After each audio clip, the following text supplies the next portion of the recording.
Welcome to Afrika Design, the show that takes African design to the world. Brought to you by Nairobi Design Week, I'm Adrian Jankowiak. On this episode, we'll be speaking with Eugene Kavuma, the founder and director of Kampala Design Week. He's also a sound designer, a photographer, and an all-round creative. We'll be discussing the trials and tribulations of starting a design festival, his collaborations with the British Council and Neon Studio, and how they turned 100 wooden stalls into the centerpiece of last year's Kampala Design Week. And now for some news of our own.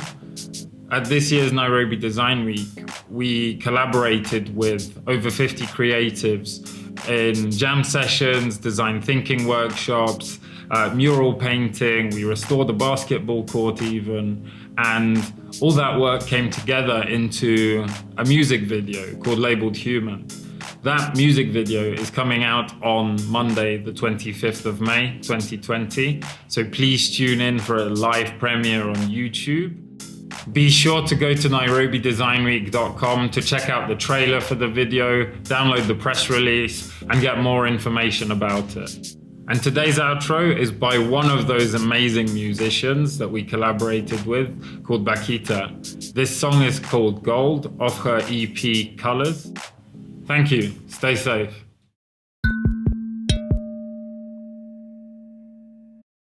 Eugene, thank you for joining us here in your own back garden. And it's entirely made out of ceramic. It's a ceramic garden, this one. It's lovely to be here during the second KDW. Yeah, I'm so happy to have you guys here. Yeah, you took a number of airplanes and I don't know, buses and whatnot. My name is Eugene Kavuma, director here at Kampala Design Week, and this is our second year. My role there is to, I guess, run the vision and raise the money to fulfill the vision in the ultimate sense of things. This is a very second edition. We started off much earlier than we did last year. This time we started with a workshop on the 21st of October, and it's going to run until the 2nd of November. So technically it is a bit more than a week. Mm-hmm.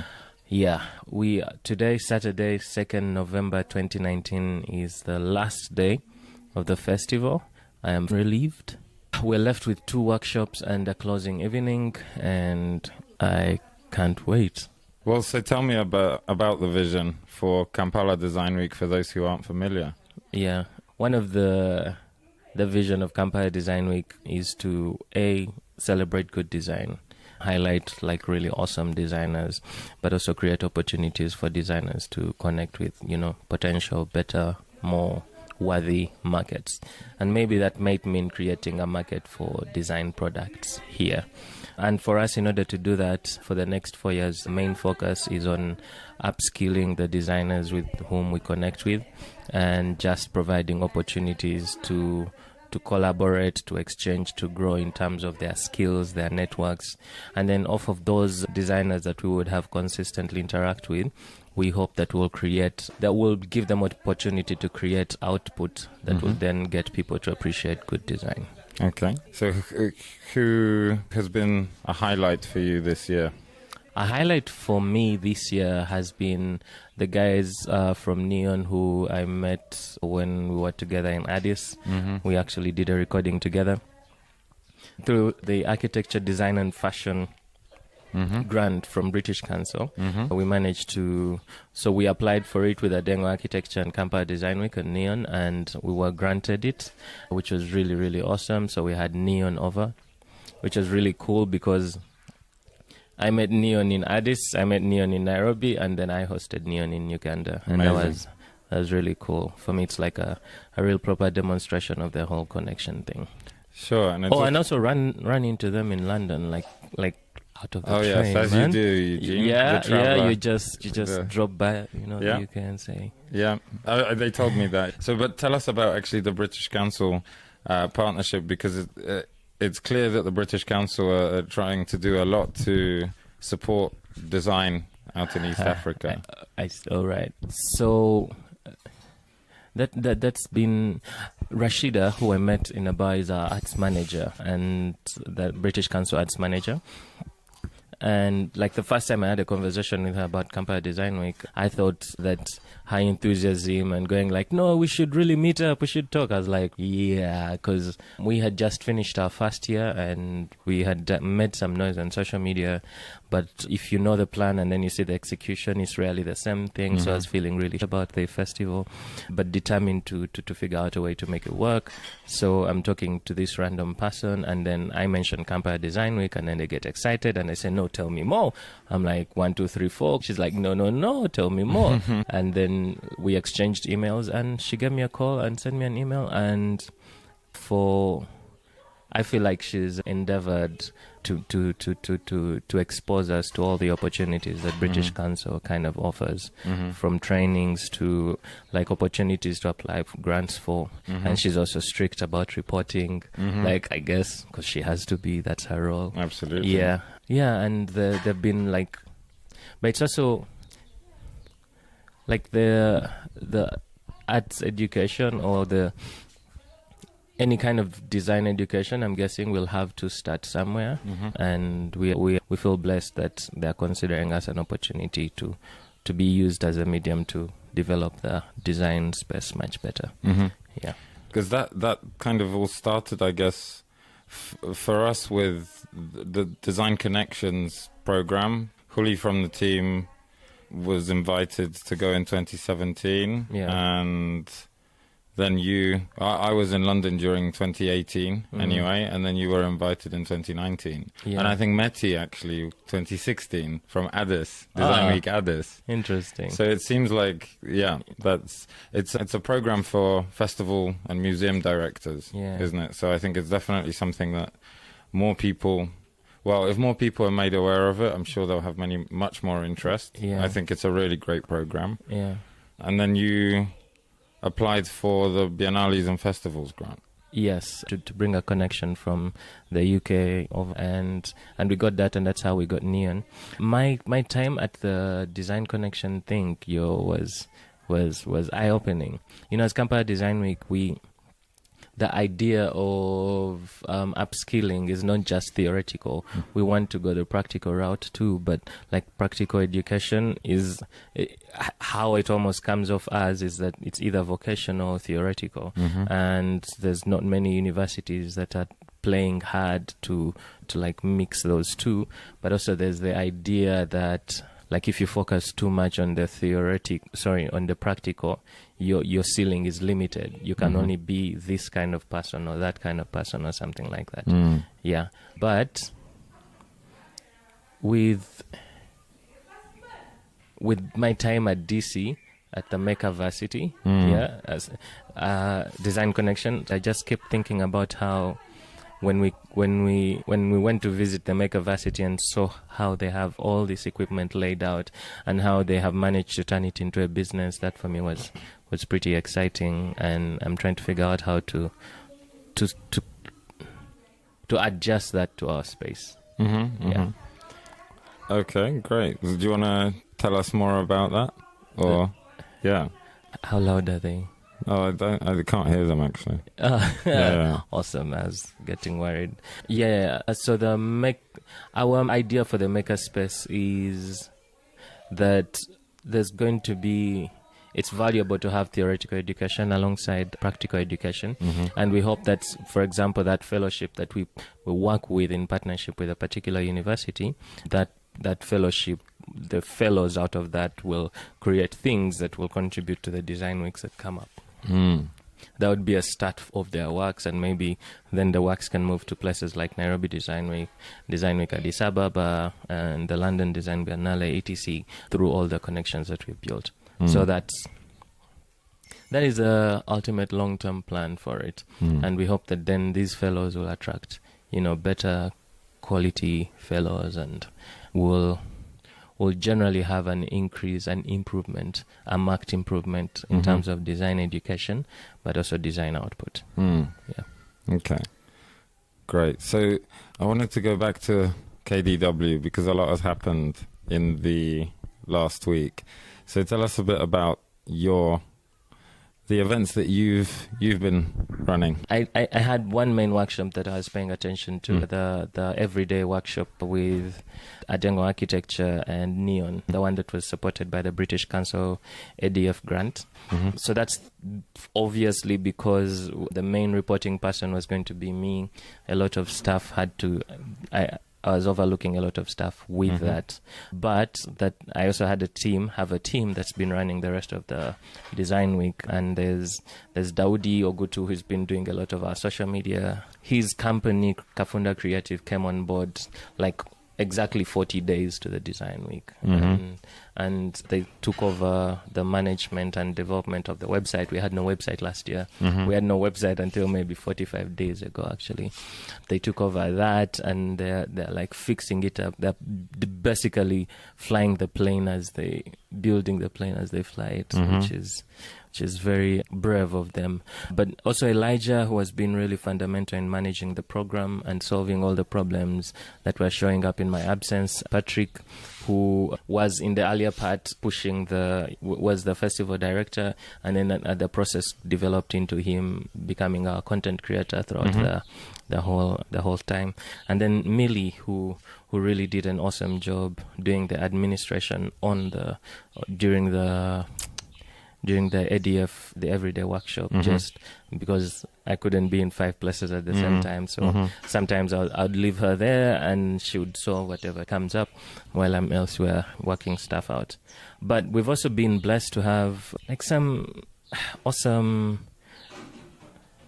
partners and curators. So the curators for this year, how we do it here in Kampala is that I reach out to someone who I know is strong within the space, within a particular field of design, and ask them if they would be interested in building a whole day around their field, and then they figure out how to do that. And our curator for the UX UI, Michael, really did a good job. Curator for the product design day, but who also introduced a really interesting conversation that design and the political, and how does design interfere or interact with the individual, and because the individual has autonomy, they are political. So how are those two things there?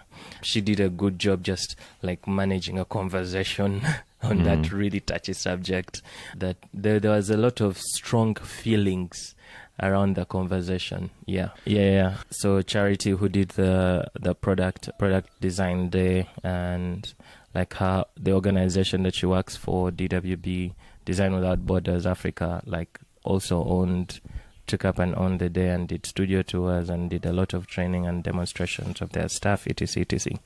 Who else? Yes. And then we had sound design, which was we had studio tours on Thursday.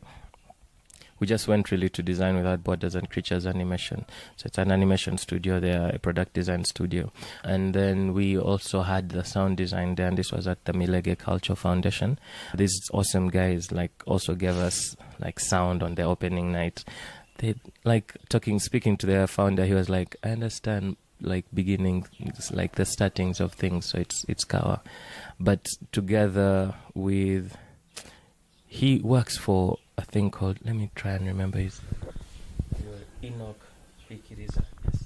Together with Enoch Kwikiriza from The Usual Suspects, it's they curated an amazing sound design day. I didn't have the opportunity to drop by, and I'm waiting for a review, a report of that.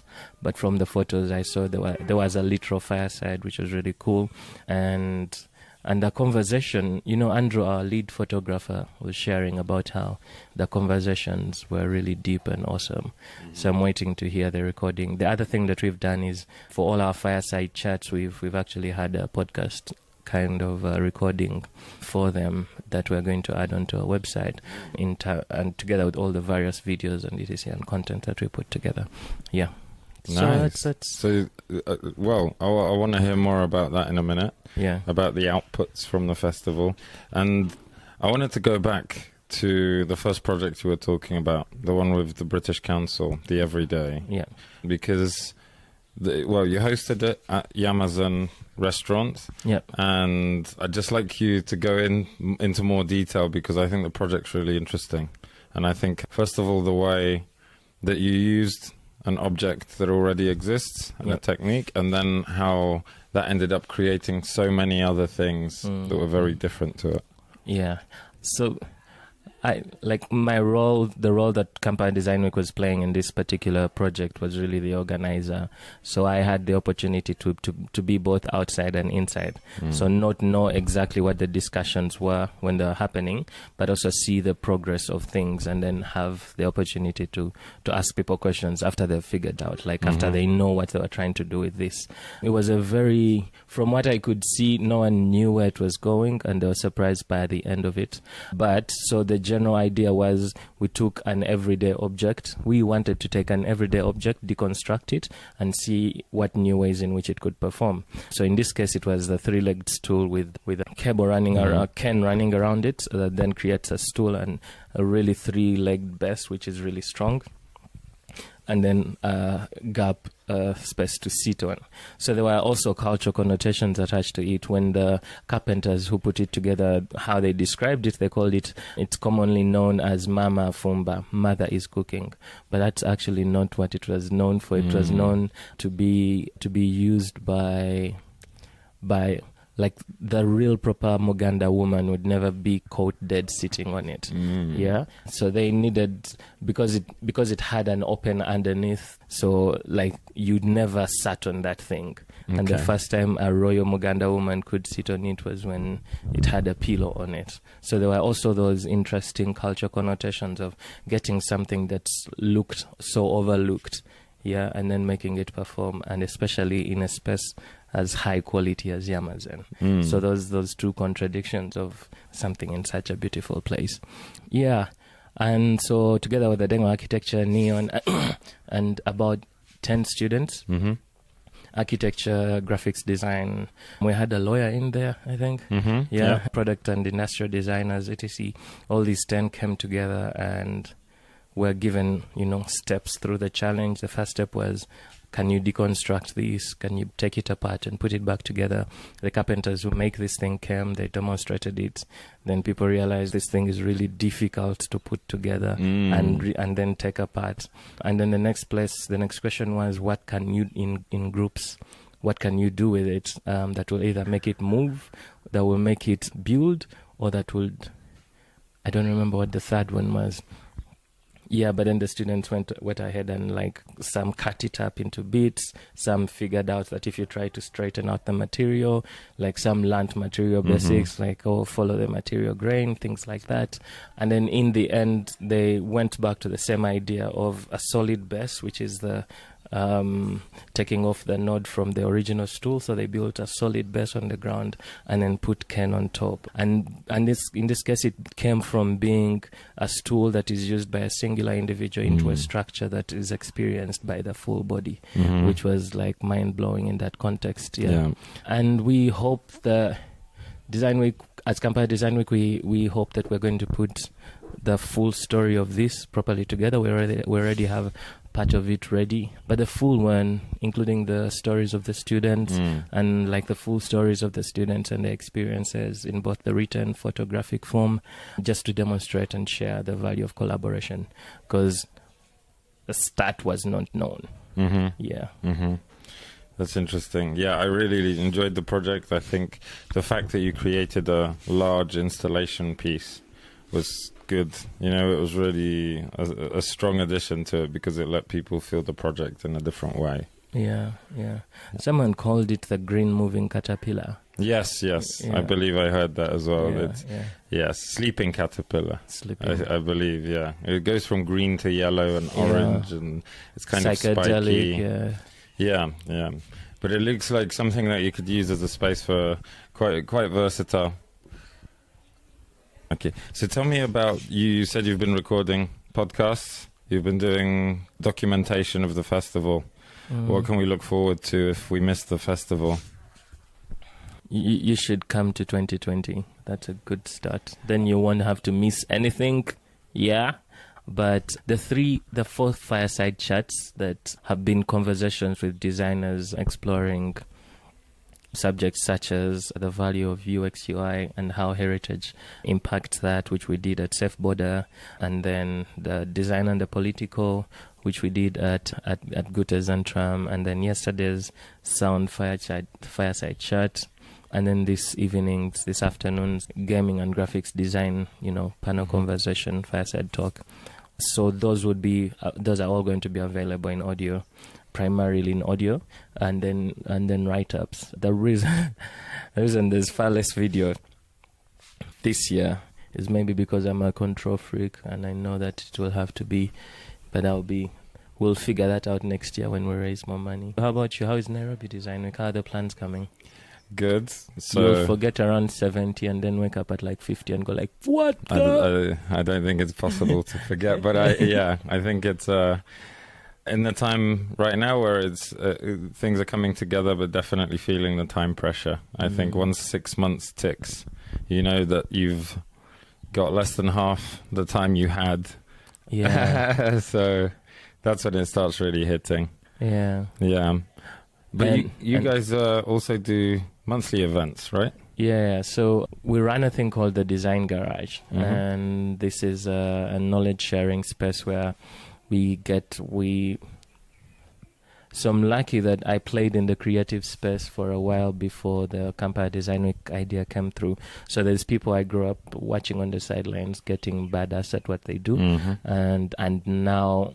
And I didn't become friends with them because I knew Kampala Design was coming up, but we just happened to share so many interests, and now there's a bunch of those that like we call on to come and speak to students and young professionals who are just getting into the space. Some of these guys share their stories about how to fail and like disappear for a while and come back and make a fresh start, about how to transition from career X to career Y, and how to generally be able to apply your design thinking skills to anything, from relationships to politics to the economy and all that kind of stuff. It's usually there are longer conversations and singular focused conversations.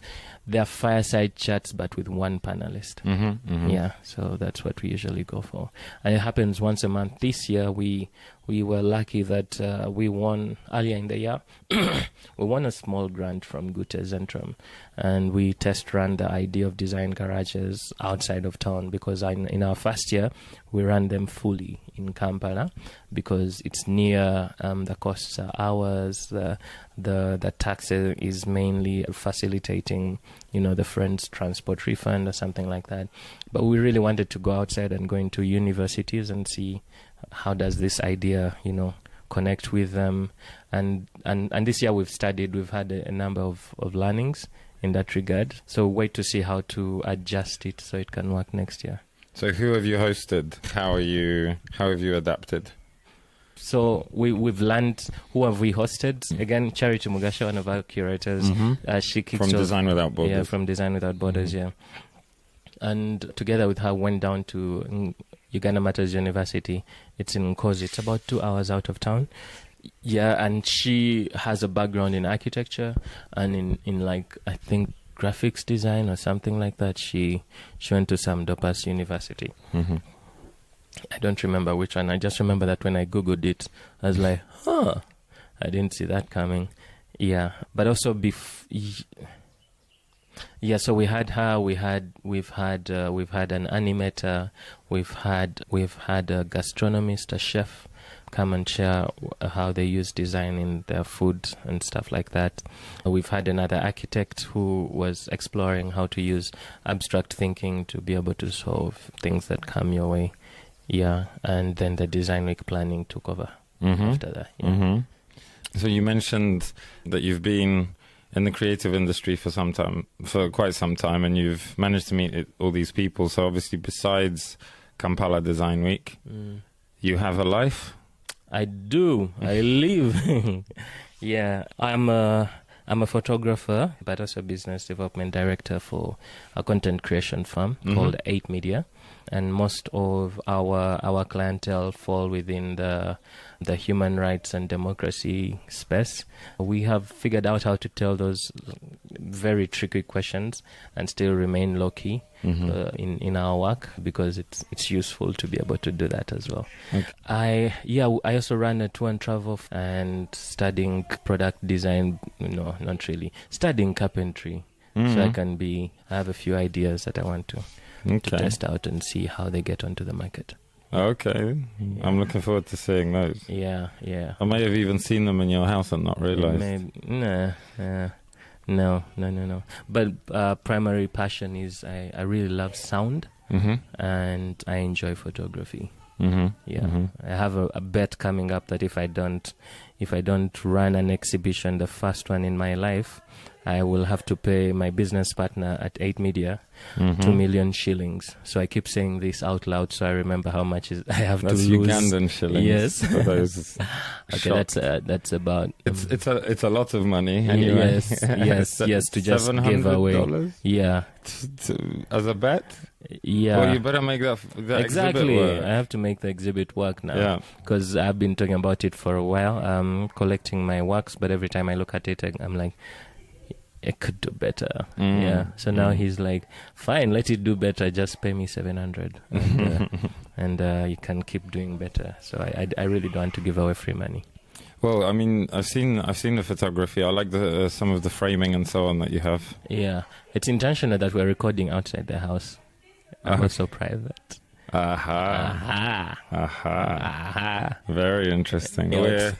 We're enjoying the Kampala sunshine out here. I think what I do enjoy in Kampala is actually there's far less noise around us than there might be in other cities, and it's very green. Yeah.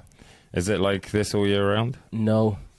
Well, the silence, I guess, is usually this way, but it does get pretty dusty. Yeah. I do tend to come back home with colorful hair. Yeah, because the roads are very expressive. Every time someone rambles over them, they express their anger with dust. Yeah. Yeah. Sounds familiar. Yeah.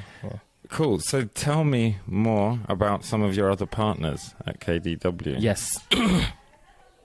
I'll start with today's Tribe. So it's interesting. There's an animation collective called Tribe, and then there's a company within that called Elupe Comics. Those guys are under their one of their team members. He's called Lorian. He's been a curator for the Gaming and Graphics Design Day. So our partners for that are Elupe and Tribe, the comic collection. But for our interior design workshop, we have Simplex Fever's shop. It's like an interior design firm. When I make some money next year, I'm looking forward to inviting them to do stuff within my house. I like their idea of minimalism. I'm too cluttered. So I'd love for someone to empty out the space and make it much more proper. But yeah, the guys at Simplex Fevers, they will be running a workshop today on how to set up your living room on a budget, and which better people to come set up my living room, A lot of fun. Yeah, and then we've also had guys like Safeboard through Michael Senyonjo, their lead product UX UI person, I believe. Through Michael Senyonjo, they allowed him to do the work, but also to recruit some of their team members to participate in the whole process. And also, so Safeboard Alliance Francais, who given us space to run another UX UI workshop, but also Gute Zentrum, who gave us the same space to run another discussion. And we also, the Uganda Museum, the guys who made it possible, we were the first ever event that they allowed for us to the very first event that was allowed to use that space in the history of the Uganda Museum. There's other places that they send people to, but we asked for that and they gave it to us. No questions, which was like amazing. Yeah. Good support by the Uganda Museum. They gave us a space that they don't often give out, which made us feel special and believed in Atengo architecture. And to just, like, when they came, they took the workshop over. I guess they would just come and say, we need this. And I'm like, I'll be back. The opening night, and Yamazen, the restaurant, and then Diro, who allowed us to use their facilities and were very cordial and welcoming to us. And and their willingness to have our public art installation in their space, that's just really dope. It just, as Kampala Design, we are like, we Yamazen allowed us to put something there. We're awesome. And then the British Council, who supported, have been part of like everything, really. They've really been part of everything, which is really cool. So what are you doing with the installation and all the objects from the exhibition? Well, there is one object. Yeah. But... Well, there were actually, I think there were a few smaller objects. Sketches, the sketches, but also there was like process hat or another kind of form of chair or some wall decoration that could feasibly be used, put to use by some people. But also, the installation itself is quite large. Yeah. So we have a dream of installing it in the Makerere Art Gallery, like the full process. How the students were thinking through the whole thing, but also the testimonials of the students with their profiles, the audio whatevers of that, the visual of what happened. We did commission a photographer who went by to shoot it yesterday, and in 2 weeks we'll have the results of that. And so we do aim to exhibit it at the Makerere Art Gallery whenever we can raise the funding. Sure. But we have that we know what we want to achieve. We're just waiting for the right moment to move it. Okay. But in the meantime, it's going to be at the Yamazen Gardens for the next 2 weeks. Okay. So we'll be asking people to go check it out. Okay. Yeah. Are you on the lookout for galleries to partner with on potential future things? Yeah. I'm a photographer. I am looking for galleries to partner with once I survive this $700 thing. You better not lose that. Yeah. I am looking for... The goal really is now, if I don't want to do an exhibition that only ends here. Yeah, if I can move it around and the story of Unable to Obey is shared much wider and perhaps leads to someone becoming disobedient, I'll be happy to do that. So, besides your monthly events, how can people within the community, if someone's a creative or a designer in Kampala, how can they be involved in this community? So a good way to do that is to follow us on our social media at the moment. I know that a couple of things are going to change for us going into the next year. So I can't exactly say by this date and this time we'll be doing this. But for sure that we know that we tend to put out information about what we're going to do at least 3 weeks to it. So please follow us on all our social media channels, Kampala Design Week, that's KA, and see what we're up to. A lot of this content is going to start off there, and a lot of the conversation that we're going to push is also going to be driven off of there. Okay. Before it becomes, because for us it's currently the most affordable way to start getting the message out there so build the online momentum and then come execute it in the physical. That so far has been our move. Okay. So what sort of plans have you got for next year? I want to take a break. I want to take a break. Then I don't know. I'm worried about speaking about things that I haven't thought through properly. Absolutely. Yeah. I might say. So how about reflecting on this year? What do you think's gone well? Yeah, we could have communicated better, but I also understood my leadership style, so that allowed me to add closer to the opening of the design week, allowed me to be willing to move to people who are going to be much more responsive to it. So that was both a good thing, but also the awareness that you have to terminate particular relationships wasn't particularly bad, but it just felt like a betrayal of sorts. Sure. Yeah, like, I feel like we started year one together, but the dreams that we need to move towards it doesn't feel like you're stepping up to the challenge, etc. We have had a challenge in crystal clear communication. Yeah, we do need to improve on that, and the speed at which we put information out there. The good things were, like, a lot of the things we said we're going to do.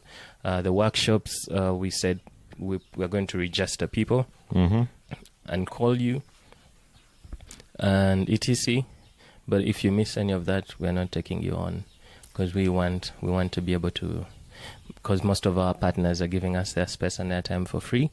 We want to be able to give them people who are committed to being there. Yeah. So this year we did not take anyone who didn't sign up, and we're going to continue to do that. That was not particularly popular. At many of the events we're having, I kept having people coming say, "Hey, there's this thing coming up. Can I come?" And I'm like, "Did you register?" No. By the time I registered, it was full. I'm like, yeah, that's the goal. Yeah, that is the goal, absolutely. We'll see you next year.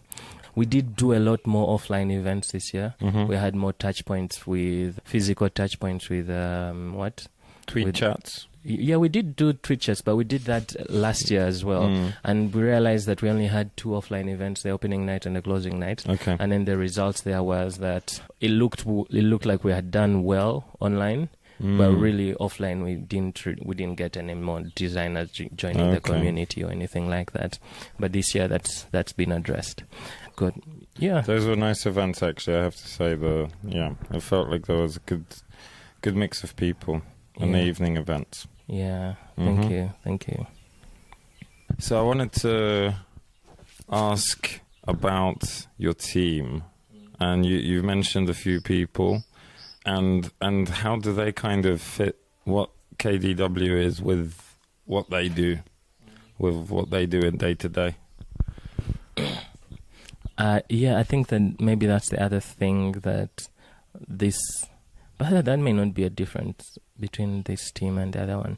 So a lot of the people on this team have other things that they do to make a living, but a lot of the people also believe in this fully.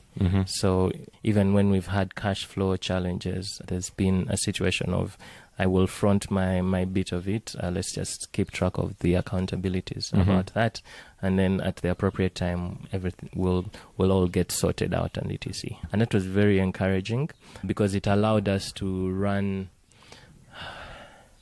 do a lot more. To get a lot more things happening.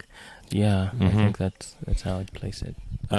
Also, you're very passionate about design education and giving students access to. You're talking about more programs and so on like that. Yeah. Can you tell me more? It really is a process that if we don't intentionally pay attention to it, we are almost always designing things, but sometimes so subconsciously that we don't see its value.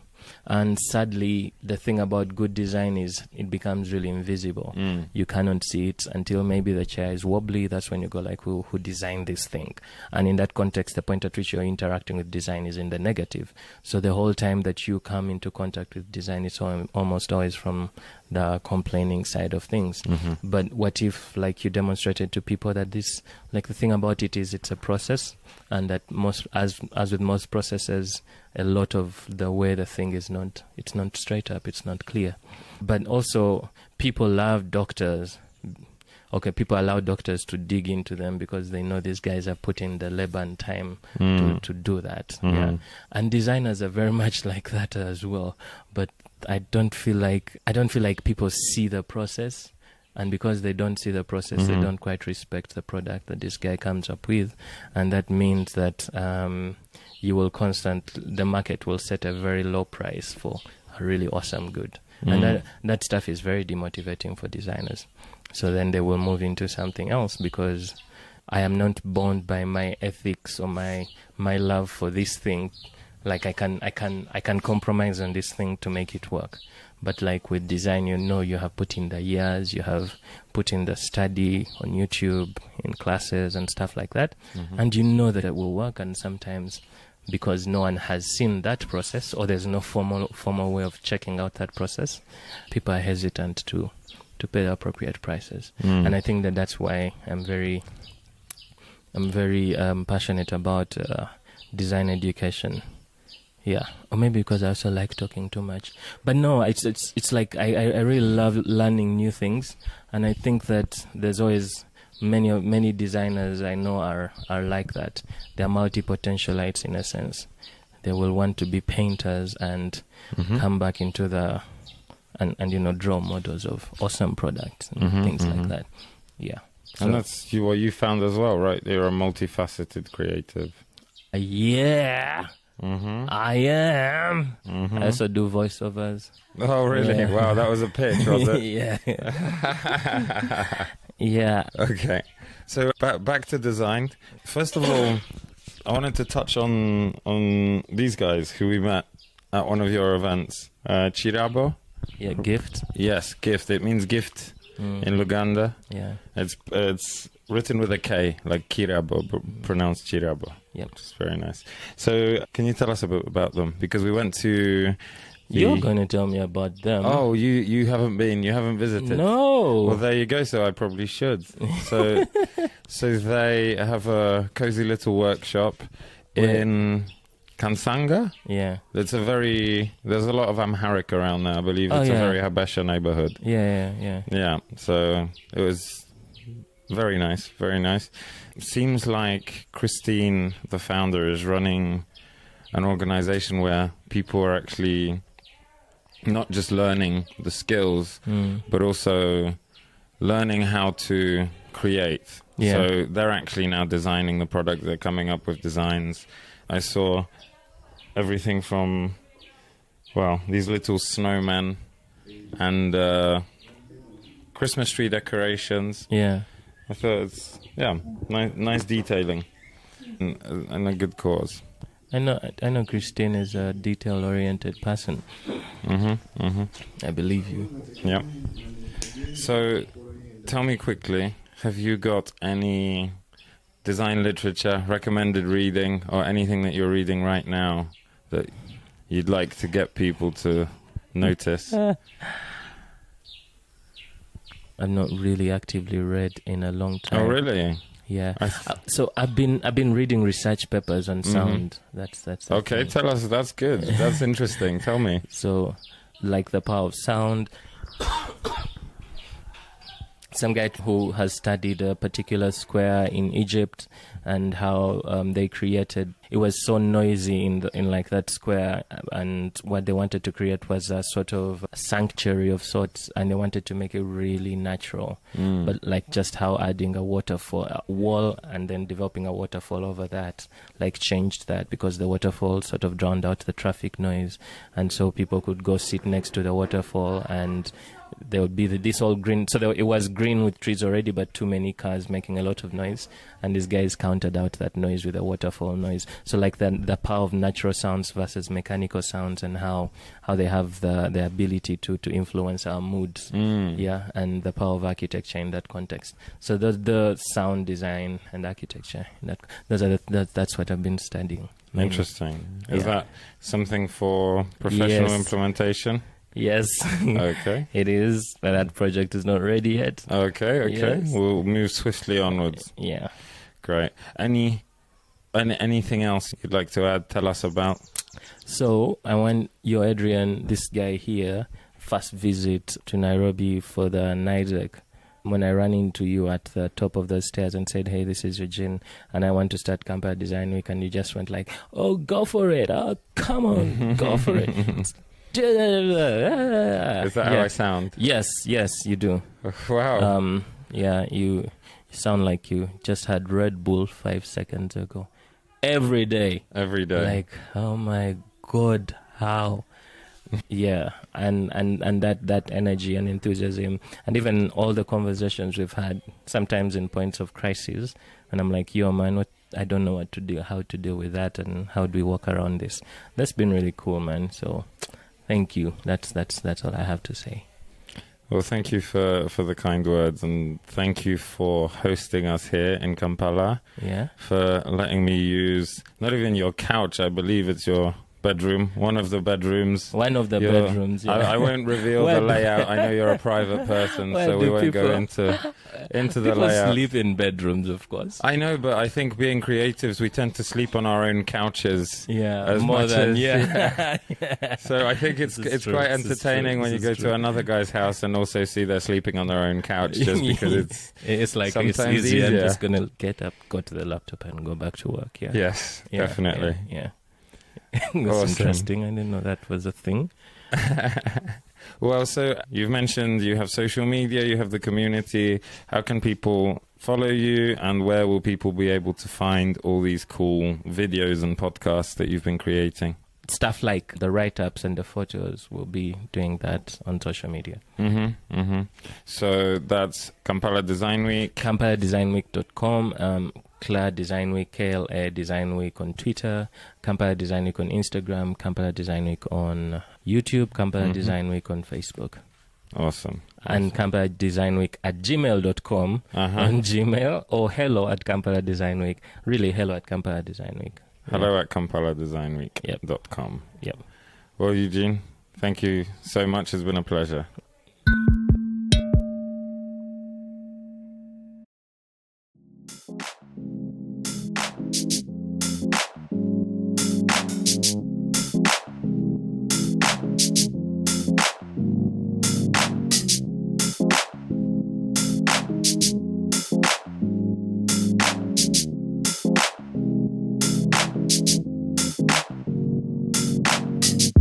Baby, where'd you wanna go?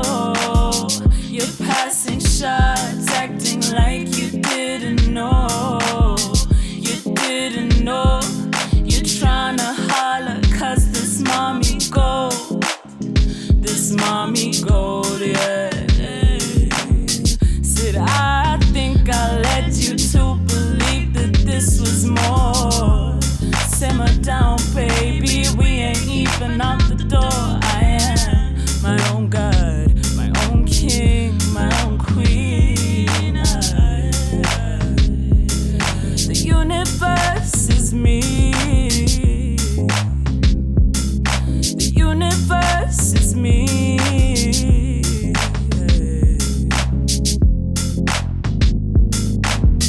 I don't mind if you focus on me.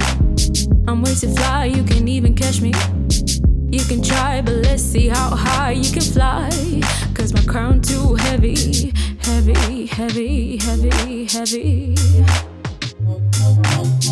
Heavy, heavy, heavy, heavy.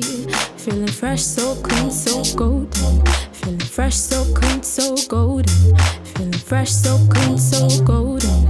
Feeling fresh, so clean, so golden, so golden. When you touch me, all you feel is my magic. It's not a trick, and on the way, it's fantastic. Can you imagine divinity at its finest? Oh, can you imagine a vision